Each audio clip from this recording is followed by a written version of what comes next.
पहले समझते हैं कि इन्वेस्ट करना ज़रूरी क्यों होता है। इन्वेस्ट करना ज़रूरी इसलिए होता है ताकि आपके पैसे की वैल्यू बढ़े और आप न सिर्फ इन्फ्लेशन को बीट कर पाएँ, बल्कि अपनी फ़ाइनेंशियल नीड्स को भी पूरा कर पाएँ। अब बहुत लोग कहते हैं कि इन्वेस्टमेंट करने में तो रिस्क है। बिल्कुल सही बात है, रिस्क होता है, लेकिन सही असेसमेंट, सही गाइडेंस और डिसिप्लिन के साथ इन्वेस्टमेंट करने से आप अपने पैसों को ग्रो भी कर सकते हैं। इसे भी एक एग्जाम्पल से समझते हैं कि आप अपनी सेविंग्स और इन्वेस्टमेंट के साथ बैलेंस करके अपना फ्यूचर कैसे सिक्योर कर सकते हैं। 6 महीने के खर्चे जितने पैसे आप सेविंग्स में रख लो, ये पैसा आप कभी कभी निकाल सकते हैं इमरजेंसीज़ के लिए।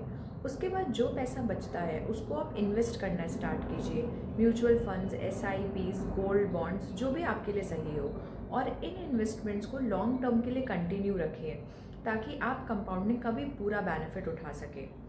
लॉन्ग टर्म में आप देखेंगे कि आपका पैसा सिर्फ पड़ा नहीं रहा बल्कि ग्रो भी करता रहा, और इसी ग्रोथ से आप अपनी फाइनेंशियल नीड्स भी पूरी कर सकते हैं, जैसे कि खुद का घर लेना, बच्चों की पढ़ाई या फिर एक पीसफुल रिटायरमेंट। तो हमेशा याद रखिए, सेविंग्स और इन्वेस्टमेंट दोनों ज़रूरी हैं।